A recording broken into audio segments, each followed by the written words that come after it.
Hello, my brilliant learners. Today I want to open with a strange, true story. In 1990, a company started with everything you could possibly want. The smartest engineers in the industry, millions of dollars from investors, and almost no rules, no deadlines, no limits on what they could build. This company was trying to build something like a smartphone, years before the iPhone even existed. It should have won. Instead, it collapsed, and almost nobody remembers its name today. That's exactly the puzzle this book solves. It's called Inside the Box, and it argues something that sounds wrong at first. Total freedom doesn't make us more creative. It usually makes us worse. Limits do the opposite. Today, we're breaking down 5 of the biggest lessons inside this book, chapter by chapter. Let's start with exactly why that company failed. Before we start, can I ask you one question? A year from now, will your English be better than it is today, or will you still be saying, "I'll start next week"? The truth is, most people don't fail because English is difficult. They fail because they never truly commit to it. That's why, for a limited time, I've reduced the price of the Native Flow English coaching experience to just $5. Not because it's worth only $5, but because I don't want money to be the reason you never start. For less than the price of a coffee, you can begin building a skill that can stay with you for the rest of your life. If you've been waiting for a sign, this is it. Click the link in the description. Join us today, and I'll see you inside. Now, let's begin today's lesson. Chapter 1. The company that had everything and still failed. Let's stay with General Magic for a moment, because it's the perfect example to start with. This wasn't a small, unknown startup with bad engineers. It was the opposite. Some of the people who worked there later went on to help build products like Android and the iPod, the kind of talent most companies would fight to hire even today. General Magic had money. It had smart people. It had an idea that was genuinely ahead of its time. A small handheld device you could use to send messages, get information, and connect with the world. More than 10 years before the first iPhone. On paper, this company had every reason to change the world. So, what went wrong? According to Epstein, the answer is simple and a little uncomfortable. The company gave its engineers almost total freedom. No firm deadlines, no fixed budget, no one telling them, "This feature has to be ready by next month, and it has to work within this amount of money." The leadership believed that if you hire brilliant people and just let them create, magic will happen. That's actually where the name came from. But that's not what happened. With no boundaries, the engineers kept improving things that didn't need improving. They kept adding features. They kept chasing perfection instead of finishing. Projects stretched on for years without ever reaching the public. Investors got nervous. Some products got released a little, but never at the scale the company promised. Eventually, General Magic ran out of time and ran out of money, and it quietly disappeared. Here's the part that really matters. If you gave the same team a hard deadline and a fixed budget and a clear, narrow goal from the very beginning, there's a strong chance they would have built something the world actually got to use. The freedom that was supposed to help them ended up being the exact thing that destroyed them. Epstein uses this story to introduce the whole idea of the book. We live in a culture that treats freedom and choice as always good. More options, more flexibility, more do whatever feels right. But in practice, that kind of open freedom can be paralyzing. When there's no wall telling you where the room ends, you can wander forever and never actually build anything inside it. Think about it in a much smaller, everyday way. Have you ever had an entire free day with absolutely nothing planned and ended up doing almost nothing productive? And compare that to a day where you only had 1 free hour between 2 meetings. Somehow, that 1 hour often gets more done than the entire free day. That's not a coincidence. A tight boundary forces your brain to focus. An open, empty space lets your brain drift. This is why Epstein opens the book with a failure story instead of a success story. He wants you to feel, right from the start, how dangerous unlimited freedom can actually be before he shows you the other side, which is what happens when people and companies choose their limits on purpose. And that's exactly where the next chapter picks up, with a much smaller, stranger story about a children's book and a bet for $50. Chapter 2, The Green Eggs and Ham Effect. Here's a fact most people don't know about one of the most famous children's books ever written. Green Eggs and Ham by Dr. Seuss exists because of a bet. Bennett Cerf, the man who co-founded Random House, bet Dr. Seuss that he could not write an entire enjoyable children's book using only 50 different words. Not 50 sentences. 50 words total, repeated throughout the whole story. Dr. Seuss took the bet, and he won it. Green Eggs and Ham became one of the best-selling children's books in history, and it's built almost entirely on a tiny, strict list of words like I, am, not, eat, green, eggs, and ham. Epstein calls this the green eggs and ham effect in the book, and the idea behind it is powerful. Sometimes the harshest limit is exactly what forces real creativity to appear, instead of blocking it. There's another story in the book I love even more, about a jazz musician named Keith Jarrett. In 1975, Jarrett was set to perform a solo piano concert in Cologne, Germany. But when he arrived, the piano the venue gave him was a disaster. It was small. It was out of tune in places, some of the keys stuck when you pressed them, and the pedals barely worked. Jarrett almost canceled the entire show right there, but the concert had already sold out, and a recording crew was ready, so he decided to play anyway. Because the piano couldn't do certain things properly, Jarrett had to avoid its weak areas and lean into the parts that still worked.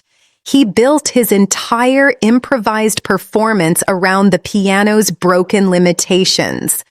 That recording, called The Cologne Concert, became the best-selling solo piano album and one of the best-selling jazz albums in history. A broken piano created a masterpiece that a perfect piano probably never would have.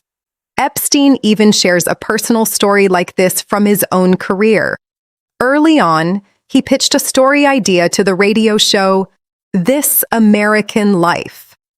His first pitch was broad and open, and honestly, it wasn't very good. The producer sent it back to him with specific, narrow constraints, telling him exactly what angle to focus on and what to leave out completely.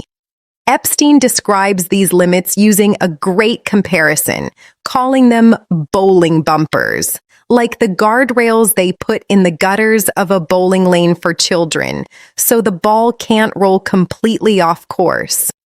Those narrow guardrails, he says, are exactly what turned his weak pitch into a story that actually worked. Why does this happen so often? When you have unlimited choices, your brain has to search an enormous, endless space of possibilities, and that search itself is exhausting and slow. But when someone gives you a small, specific box to work inside, 50 words, a broken piano, one clear angle for a story, your brain stops wasting energy searching everywhere. It starts searching deeply inside a much smaller space, and depth is usually where the interesting ideas are hiding. This is also, by the way, exactly how poetry forms like the haiku work. A haiku forces the poet into a strict pattern of syllables, and instead of limiting the poem, that tight structure is often what makes it beautiful. The constraint isn't the enemy of creativity. According to Epstein's research across music, literature, radio, and design, the constraint is frequently the actual engine of creativity. Chapter 3: Why More Choices Can Make You Miserable. Now let's talk about something that happens to almost everyone, nearly every single day, and most of us never stop to notice it. You walk into a grocery store to buy something simple, like cereal or shampoo, and you're faced with 40 different options. Instead of feeling excited about all that choice, you feel tired. You stand there longer than you should. Sometimes you leave without buying anything at all, because deciding felt like too much work. Epstein explains that this isn't a personal weakness. It's a well-documented pattern in how human decision-making works. When our choices multiply past a certain point, satisfaction doesn't go up, it goes down. People who choose from a huge range of options often end up less happy with what they picked than people who choose from a small, limited range. More freedom to choose, past a certain point, quietly turns into a burden instead of a gift. One of the clearest examples in the book comes from design, specifically something called universal design, which is the practice of building products and spaces that work well for people with disabilities, like wheelchair users or people with limited vision. You'd think designing for these more limited, more constrained situations would produce a worse, more restricted product for everyone else. Epstein found the opposite is usually true. In the book, he writes that the challenges faced by what he calls extreme users frequently represent more extreme versions of the exact same challenges that regular users face too, just in a smaller, less obvious way. Curb cuts are the classic example of this, those small ramps built into sidewalks at street corners. They were originally designed for wheelchair users. But once they existed, parents pushing strollers used them constantly. So did delivery workers pushing carts, and travelers pulling suitcases, and elderly people who had trouble stepping up onto a curb. A design built around one very specific, very constrained group ended up helping almost everyone. Designing for the tightest constraint first often produces the best solution for everybody, not the narrowest one. There's a similar logic behind how the shipping company UPS plans its delivery routes, an example Epstein also brings into the book. For years, UPS trucks have been deliberately routed to avoid left turns whenever possible. That sounds like a strange, almost pointless restriction. Left turns are everywhere on a normal map. But by building routes specifically around this one constraint, drivers spend less time sitting and waiting in the middle of traffic, trucks use noticeably less fuel, and accidents caused by turning across oncoming traffic drop significantly. One narrow rule, applied across an enormous delivery network, ends up saving the company millions of dollars every single year and makes the roads safer at the same time. What connects the grocery store, the design of a sidewalk ramp, and a delivery truck's route is the same underlying truth. Structure isn't the opposite of a good outcome. Very often, structure is the actual path toward one. When you remove all the walls, people don't automatically make better decisions. They usually just make slower, less satisfying ones. And when you build the right wall in the right place, on purpose, you often get something better than you would have gotten with no wall at all. Chapter 4: The Empty Room Where Genius Happens. Some of the most celebrated writers in history had a strange habit in common. They didn't look for more freedom when they sat down to create their best work. They actively removed it. Maya Angelou, the poet and author of I Know Why the Caged Bird Sings, used to rent a plain hotel room specifically to write in. She asked the hotel staff to remove almost everything from the walls, leaving the room as bare and empty as possible. No decorations, no distractions, just a bed, a desk, and blank walls. She wasn't looking for comfort. She was building a box with almost nothing inside it, on purpose, so her mind had nowhere else to go except into the work itself. Marcel Proust, the French novelist, famously wrote inside a room lined with cork on the walls, specifically to block outside noise from reaching him. In the book, Epstein also describes the modern novelist Isabel Allende, who has a striking yearly ritual. During the season when she's writing a new book, she deliberately isolates herself and limits her daily activities to almost nothing besides the work itself, the same way, every single year, without exception. None of these writers were choosing discomfort just to suffer. They were choosing constraint because they understood something that Epstein backs up with research throughout the book. An unlimited environment scatters your attention across 1,000 small directions, while a tightly limited one forces all of that same attention into a single narrow channel. The output, again and again, tends to be deeper and more original when the channel is narrow, not when it's wide open. This same idea shows up in the business world too, in a slightly different form. Epstein brings in the work of Eliyahu Goldratt, a business thinker whose influential book, The Goal, introduced something called the theory of constraints. The core idea is this: in almost any system, whether it's a factory, a hospital, or an entire company, there is usually one single bottleneck, one narrow point that determines how fast or how well the whole system can actually perform. In the book, Epstein describes it directly as the notion that a single bottleneck determines the fate of the entire system.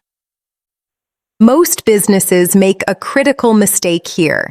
They try to improve everything at once, spreading their effort and their budget evenly across the whole operation. Goldratt's research and the examples Epstein builds on top of it show that this approach usually wastes enormous amounts of energy.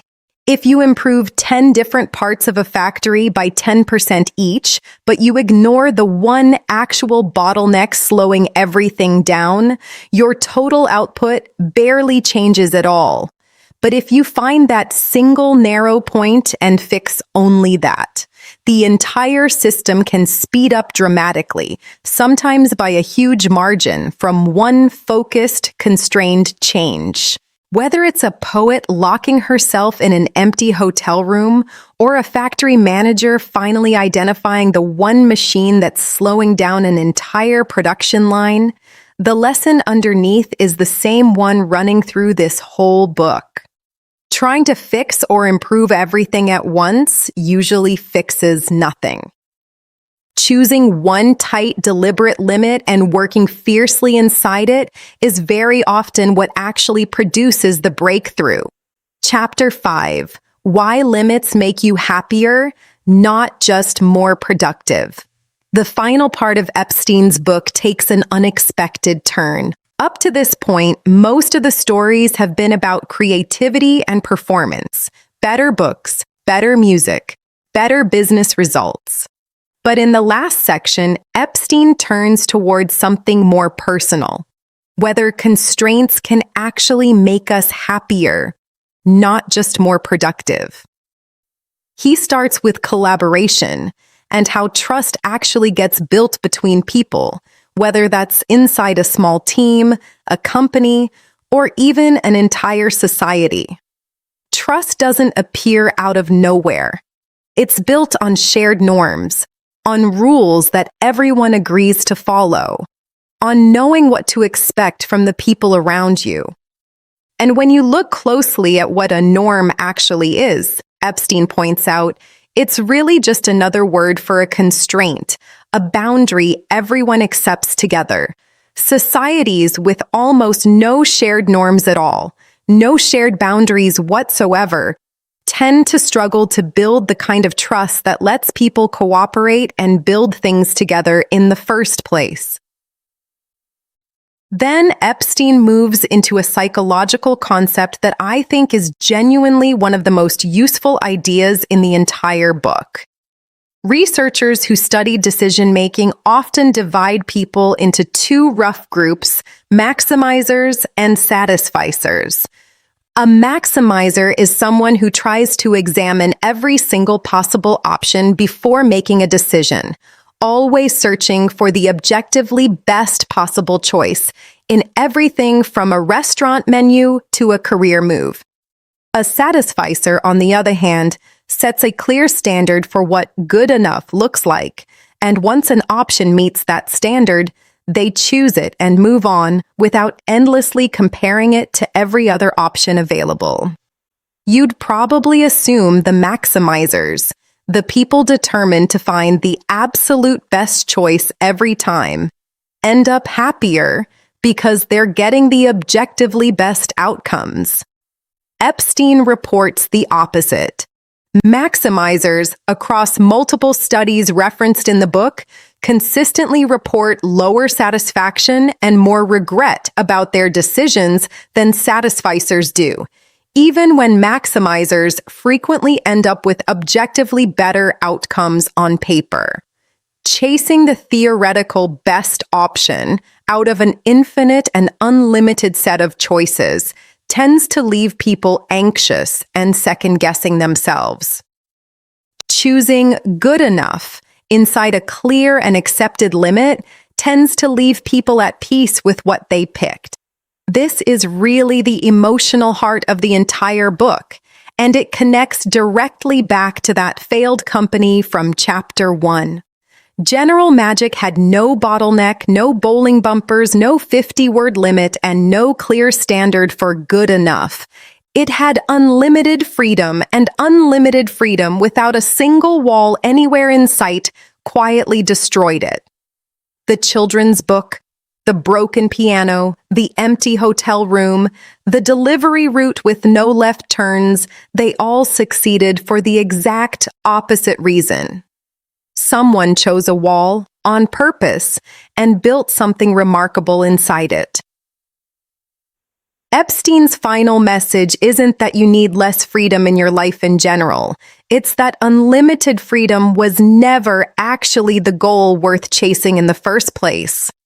The real skill, the one worth practicing, is learning how to choose your own constraints deliberately, your own 50 words, your own bowling bumpers, your own bottleneck to focus on, so that whatever you're building, whether it's a business, a piece of art, or simply a better week, finally has walls strong enough to build something real inside of them.